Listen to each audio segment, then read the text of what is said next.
The gift box was ticking. She covered it with a silver platter. The Russian mafia boss known as the blacksmith just received a bomb threat from a waitress, and the witnesses frozen in the dining hall couldn't believe what they were seeing. While his armed guards reached for their holsters in panic, Bisola simply said, "Compliments of the gentleman who just left," without spilling a single drop of the water she was pouring. His lieutenants expected an explosion. His rivals expected chaos. Instead, Victor froze, paralyzed not by the threat of death, but by the woman who refused to tremble in its presence. Because the only thing more terrifying to a man who thrives on fear is a woman who has absolutely none of it. If you believe true courage is staying calm when the world is burning, hit subscribe. Only cowards who rely on intimidation won't. Comment where you're watching from if you think strength is about dignity, not noise. Let's prove that composure is stronger than chaos. Now, let's see what happens when the man who breaks everyone meets the woman who cannot be broken. The Winter Palace was the city's crown jewel, a fortress of glass and gold where snow fell softly against the windows but never touched the guests. Christmas carols played softly, masking the sound of backroom conspiracies. Waiters moved with military precision through a forest of 12-foot fir trees dripping in crystals. Every detail screamed opulence. From the velvet ribbons on the chairs to the sommelier who knew which vintage paired best with betrayal. This was where the untouchables came to feast. Where alliances were forged over beluga caviar and vodka that cost more than a year's tuition. The ticking stopped, replaced by the static crackle of police radios and the murmur of displaced guests. It wasn't C4. It was a dead rat with a cheap stopwatch taped to its belly, a grotesque, rotting joke from Volkov. A promise that time was running out, delivered on a silver platter. Victor watched the bomb disposal unit pack away the debris, his jaw set so hard a muscle feathered beneath the ink on his neck. The insult didn't matter. In his word, insults were just preludes to funerals. What mattered was the breach. And the woman. He turned to the lead detective, a man sweating through his uniform despite the draft cutting through the open service doors. "Bring her to me." The detective hesitated, mumbling about protocol and witness statements. Victor didn't raise his voice. He simply adjusted his cuffs, the diamonds on his watch catching the harsh emergency lights. The waitress. Now. Bisola entered the private office where they'd set up a makeshift command center. She wasn't trembling.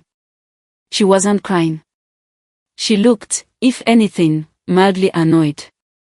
She checked her watch, a cheap plastic thing that looked ridiculous against the crisp white of her uniform cuff. "Sit," the detective commanded, trying to regain control of the room. She remained standing, her hands clasped loosely in front of her. "My shift ends in 20 minutes, officers. I have an anatomy exam at 8 in the morning. Ask your questions." Victor leaned forward from the shadows of the corner chair, the leather creaking under his bulk. "You knew it wasn't a bomb." "I knew screaming wouldn't stop it if it was," she replied, her gaze sliding over him like he was a piece of furniture she needed to navigate around. "You blocked it with your body." "Why?" "The silver dome is 2 inches of solid steel. It would have directed the blast upward, minimizing shrapnel for the guests at tables 2 and 4. She said it flatly, as if she were reciting the ingredients of the soup of the day. "Physics, sir. Not heroism." Victor stared. He was accustomed to women who looked at him with calculated lust or paralyzed terror. He was the blacksmith, he broke people. But she looked at him like he was a spilled drink she had to mop up, an inconvenience, messy but manageable. "You realize who I am?" he asked, his voice low, the gravel of the gulag scraping against the silk of the room. He let the threat hang there, heavy and suffocating. "You are the customer at table 1 who didn't finish his veal," she said, finally meeting his eyes. His were cold, dead things, but hers were impenetrable walls. And you a service charge for the disruption? She turned back to the stunned detective. Am I under arrest? No, but we need to. Then I am leaving. She turned on her heel and walked out. Victor watched the door close, the silence she left behind louder than any explosion could have been. The next night, he was back. No guards, no entourage, just the terrifying weight of his presence occupying table 4, the small, secluded booth in the darkest corner of her section. He didn't order the veal. He didn't order the vintage Pinot Noir that cost more than her father's annual pension. He ordered sparkling water with a twist of lime. And then he sat. For 3 nights, Victor became a fixture in the Winter Palace, silent and immovable as a gargoyle perched on a cathedral ledge.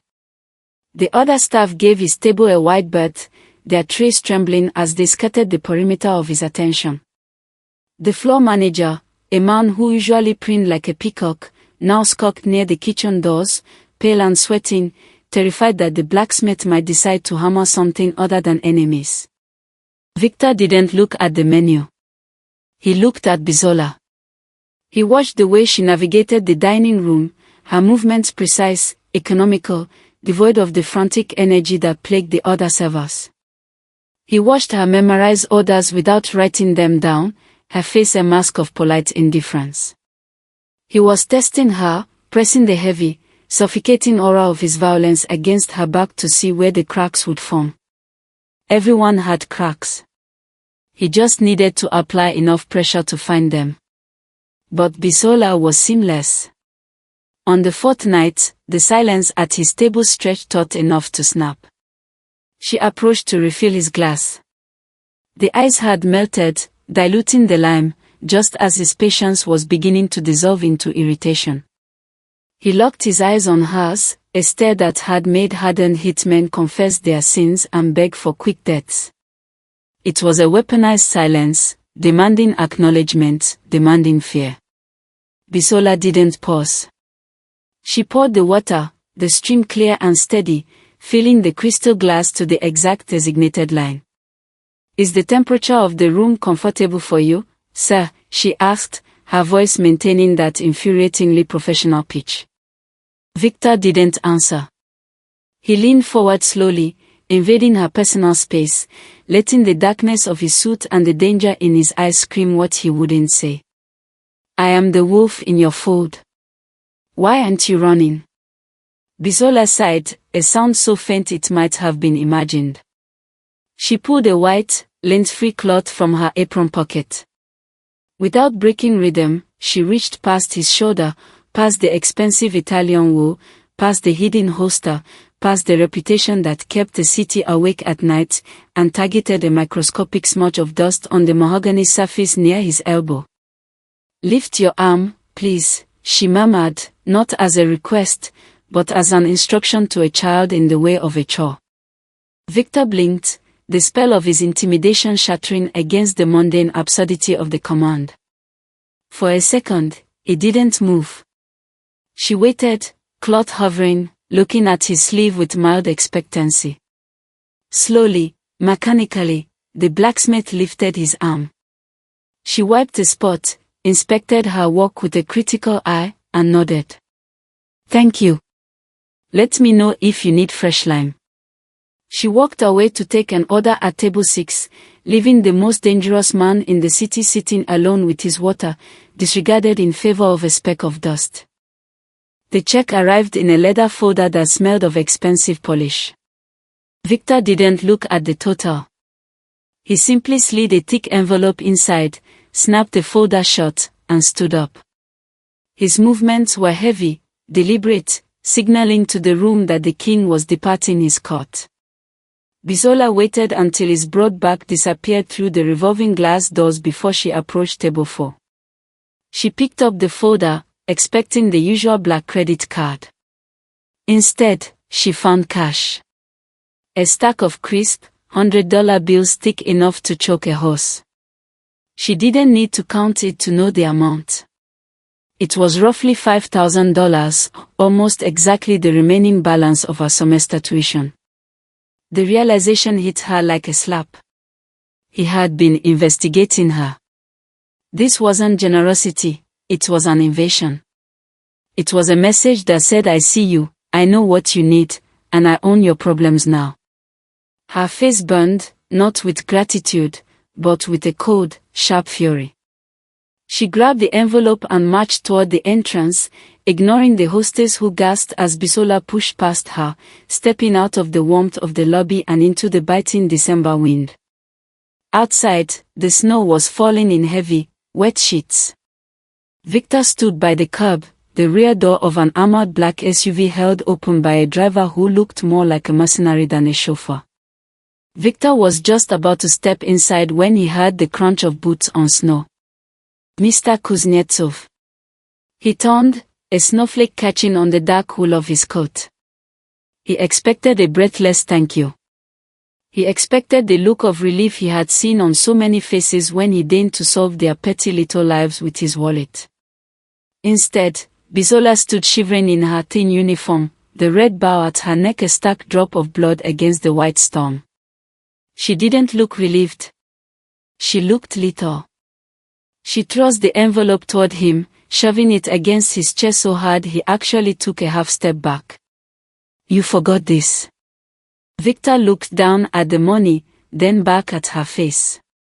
It isn't forgotten. It is a tip. For excellent service. A tip is 20%, she snapped, her teeth chattering, though her voice remained steady as steel. This is charity. Or a bribe. I don't care which. It is tuition, Victor said, his voice dropping an octave, dangerous and low. Take it. Do not be foolish. Pride does not pay the bursar. My work pays the bursar, she countered, her eyes flashing. She forced the money into his hand, refusing to let his fingers close around it until he took the weight of it back. I work for my living, Mr. Kuznetsov. I serve food. I do not serve as a project for bored men with guilty consciences. She stepped back, the distance between them suddenly feeling like a canyon. I am a server, not a beggar. Do not confuse the two again. She turned and walked back toward the golden glow of the hotel, leaving the most powerful man in the city standing in the cold, holding a fistful of cash that suddenly felt worth less than the paper it was printed on. For the first time, Victor realized he couldn't afford her. 2 a.m. found the city stripped of its glamour. The Winter Palace was dark, its golden windows shuttered, leaving the employee exit facing a narrow, snow-choked alley.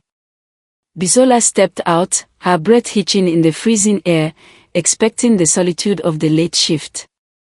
Instead, she found a shadow waiting against the brickwork. Victor stood 10 feet away, a respectful distance, calculated to be seen but not felt as a threat. The glowing cherry of a cigarette hovered near his face, the only warmth in the grayscale night. He didn't move as she locked the door behind her. I am not stalking you, he said, his voice roughened by smoke and the cold. I am ensuring you reach the train. I walked to the train yesterday, Bisola replied, clutching her coat tighter. And the day before. I don't need a chaperone.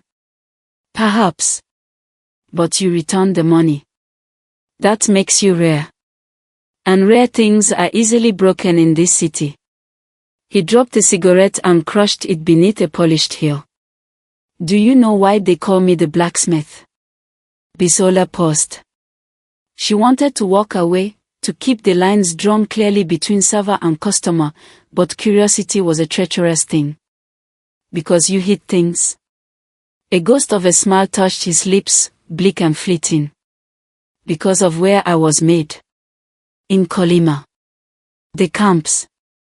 The words hung in the air, heavy with history. When you are stripped of everything, name, dignity, warmth, you are just raw iron. The cold, the guards, the hunger, they are the hammer. You either shatter under the blow, or you harden. He stepped into the pool of light from the street lamp, his face a map of scars and sharp angles. I did not shatter. I forged order out of the chaos. I built an empire from the scrap metal of broken men because it was the only way to ensure I would never be cold again. Bisola looked at him, really looked at him, past the expensive suit and the terrifying reputation. She saw the boy who had frozen so the man could burn the world. We are not so different, she said softly.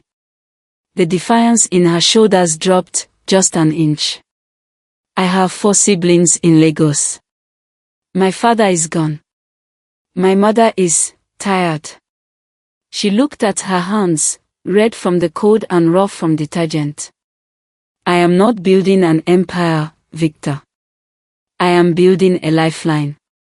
I take the heat here, the double shifts, the sleepless nights, the arrogance of men like you, so they don't have to burn. You are forging a future, he corrected gently. I am forging a shield, she replied.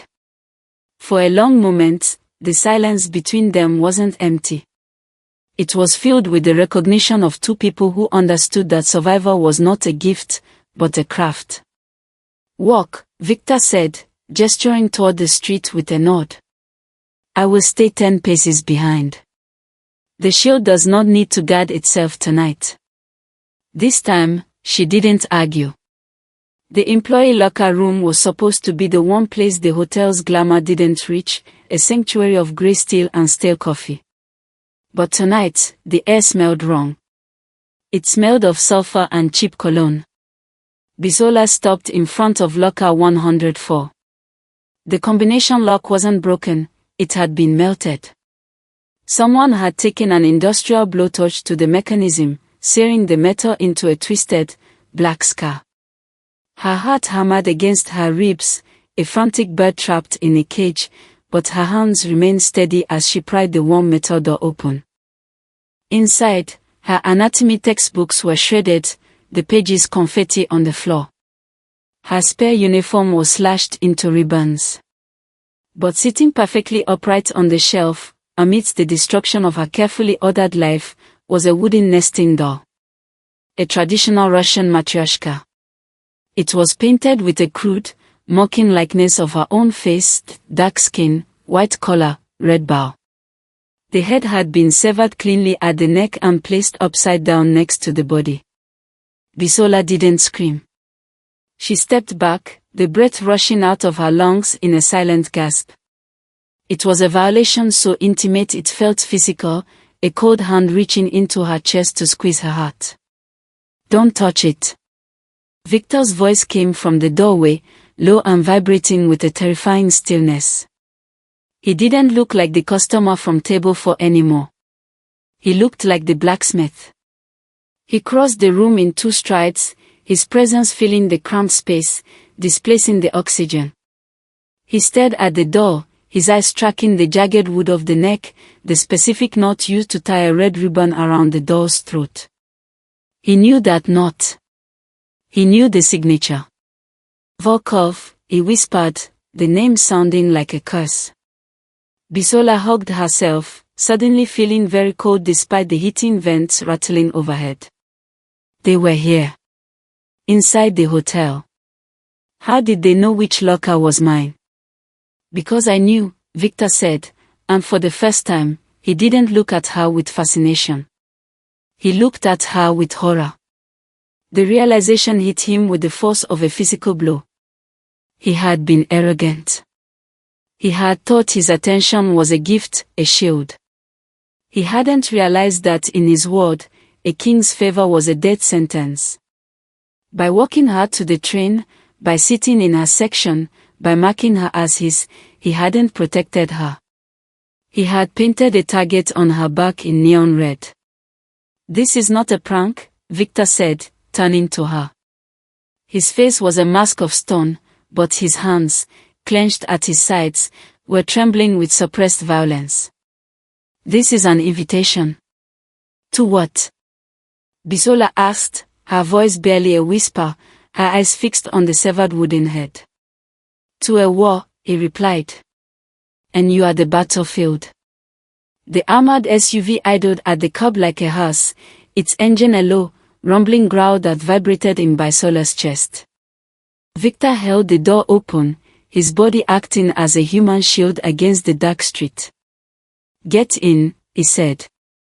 It wasn't a request. It was the same tone he used to order executions. "I have a property in the hills. Walls are reinforced concrete. Guards 24/7. You will be safe there until I hand over Cuff." Bisola stared into the leather interior. It smelled of expensive isolation. "And how long will that take?" "As long as it takes." Victor moved to guide her inside, his hand hovering near her elbow. "Your tuition is paid. I will cover your lost wages. Pack nothing. We buy what you need later." He was solving her like a logic puzzle. Remove the target, eliminate the threat, balance the ledger. He didn't see a woman, he saw a vulnerability to be secured. Bisola stepped back, slapping his hand away. The sound cracked like a gunshot in the cold air. "No." Victor blinked, his face darkening. "You saw the door. You saw the locker. They will come for you tonight. Tomorrow. It does not matter when, only that they will come. So I should let you lock me away?" Bisola's voice rose, trembling not with fear, but with a fierce, hot anger. "I miss my exams. I lose my job. I stop sending money to Lagos because I am sitting in a bunker waiting for your permission to breathe. You keep your life by losing a few weeks of it." Victor roared, his control slipping. He loomed over her, terrifying and massive. "This is not a debate, Bisola. This is survival. I am trying to keep you alive. You are trying to keep me stored," she fired back, standing her ground against the mountain of him. "You are trying to put me in a box so you don't have to worry about the mess you made. That isn't safety, Victor. That is prison. A prison with room service, maybe, but still a prison. It is protection. It is control." She pointed a shaking finger at his chest. "I left a life where men told me where to sit and when to speak.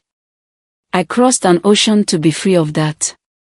I will not trade one cage for another, no matter how safe you think the bars are. If you stay out here, you die." His voice broke, revealing the jagged edge of desperation underneath. "And I cannot watch that." "Then don't watch," she said, her voice dropping to a whisper, final and devastating. "But I will not hide in the dark while you burn down the world. If I am the battlefield, Victor, then I will stand on it."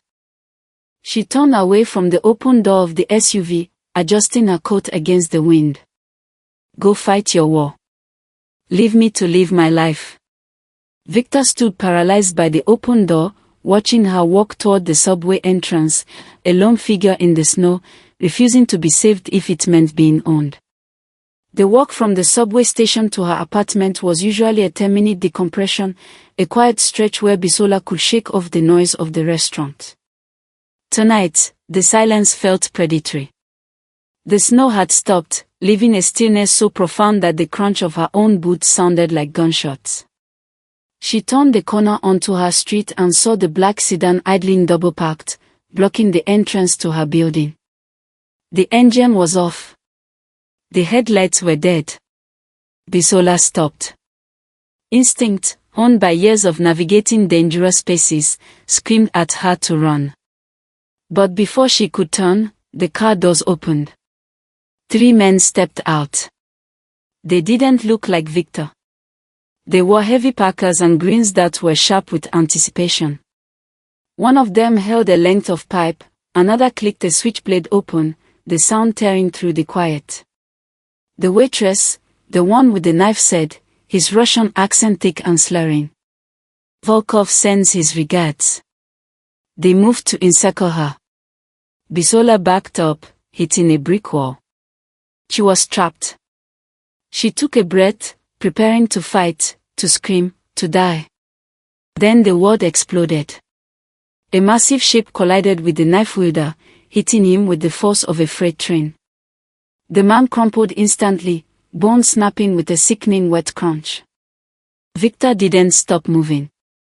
He wasn't fighting, he was dismantling. He didn't have a gun. In his hand was a rusted tire iron, a tool of leverage and blunt force. The second man swung the pipe, but Victor took the blow on his forearm, barely flinching, before bringing the iron down. The sound was awful, meat and metal meeting in a spray of red that steamed in the freezing air. The third man scrambled back, eyes wide, realizing too late that this wasn't a skirmish. It was an execution. He fumbled for a pistol, but Victor was already there. He dropped the tire iron and used his hands. The blacksmith. He grabbed the man by the throat and slammed him into the sedan's hood, denting the steel. Bisola watched, pressed against the brick, unable to look away. This wasn't the man who ordered sparkling water.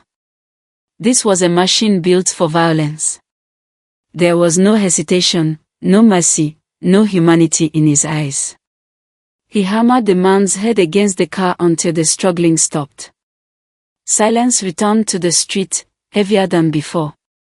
Victor stood amidst the carnage, his chest heaving, his expensive coat ruined, his knuckles raw and dripping.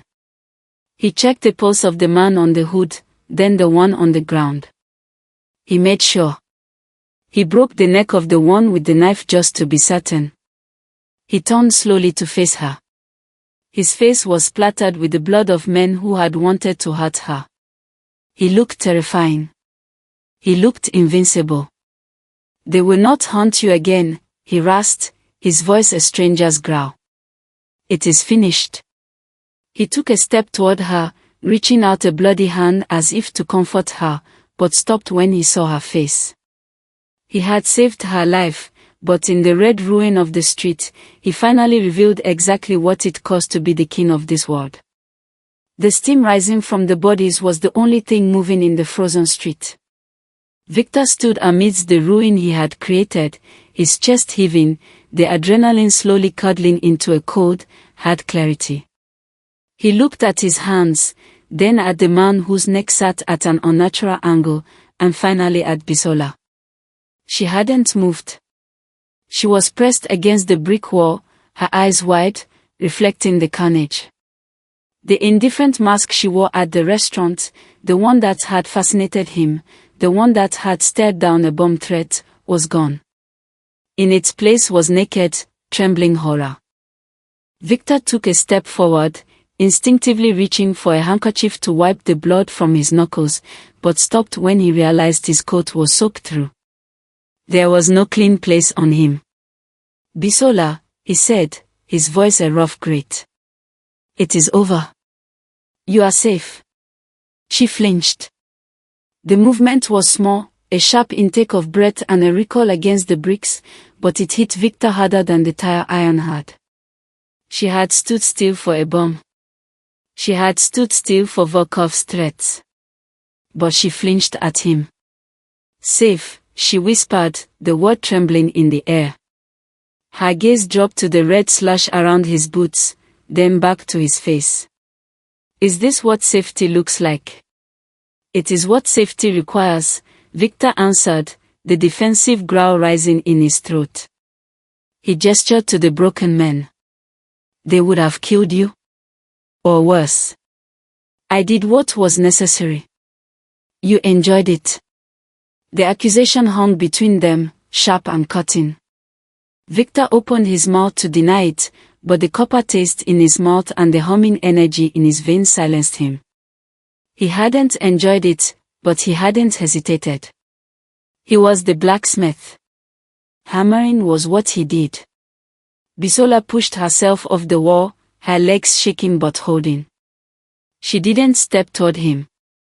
She sidestepped, keeping a wide, fearful arc between them, as if he were a wild animal that might snap if startled. "Thank you for my life, Victor," she said, her voice hollow. "But please, go. I cannot leave you here alone with. Go, she screamed, the sound tearing from her throat, shattering the unnatural quiet. Tears finally spilled over, hot and fast. Look at you. Look at what you are. Victor looked down at himself. He was a monster of wool and blood, a creature made for the dark, standing under the unforgiving glare of a street lamp. He looked at the woman who was studying to heal people, and he realized the chasm between them wasn't just class or money. It was soul. You saved me, she sobbed, wrapping her arms around herself as if she were freezing.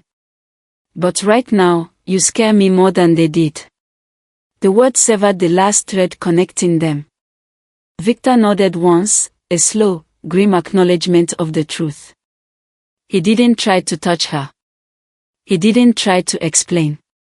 He simply turned his back on the light and walked away into the darkness, leaving her safe, alive, and terrified. Snow still blanketed the city on January 7th, but the biting wind of December had softened into a quiet, heavy stillness. It was Russian Orthodox Christmas, a day for miracles and old traditions, though Viktor Kuznetsov had long ago stopped believing in both. Bisola was wiping down the counter at Joe's Diner, a small, fluorescent-lit establishment tucked away in a sleepy suburb miles from the city center. It smelled of burnt coffee and bleach, a sharp contrast to the vanilla and expensive leather of the Winter Palace. Here, she wore a blue polo shirt, and her name tag was plastic, not engraved brass. She was invisible here. She was safe. The bell above the door chimed. She didn't look up immediately. It was late, and the diner was empty save for a trucker nursing a pie in the back. But when the silence stretched too long, the hair on her arm stood up. Not from fear, but from memory. Victor stood in the entryway. He looked different. The bespoke Italian suit was gone, replaced by a simple wool coat and dark jeans. He looked smaller without the armor of his entourage, without the looming threat of violence that used to warp the air around him. The tattoos on his neck were covered by a scarf. He looked tired. He looked human. Bisola gripped the dish rack tighter, her heart hammering a slow, heavy rhythm. She didn't run. She didn't reach for the panic button. She waited. Victor walked to the counter and sat on a vinyl stool that squeaked under his weight. He placed his hands on the formica, clean, empty, resting. I sold the warehouses, he said quietly, staring at the napkin dispenser. The shipping lines. The collection agencies. All of it. Bisola stayed silent, watching him. The men who work for me, they have been given severance and told to find honest trades. Those who refused have been given tickets to places where I will never see them again. He looked up, his eyes clear for the first time since she'd known him. The blacksmith is out of business, Bisola. I melted down the forge. He picked up the laminated menu, greasy with fingerprints, reading it as if it were a sacred text. He wasn't offering her money. He wasn't offering her protection. He was offering her the only thing he had left, his vulnerability. He closed the menu and slid it across the counter toward her, his fingers brushing the plastic edge. I have not ordered a meal without knowing the cost in blood for 20 years, he admitted, his voice rough with the cold and the truth. So, tell me. He met her eyes, and there was no demand in them, only a question. What do you recommend for a man starting over? Bisola looked at the menu, then at the man who had walked through hell to stand in a diner in the suburbs. She set down the rag. She picked up the pot of fresh coffee. I recommend, she said softly, pouring him a mug, that you start with breakfast. If you believe that even the darkest stories deserve a dawn, let me know in the comments. We'll be waiting for you in the next story.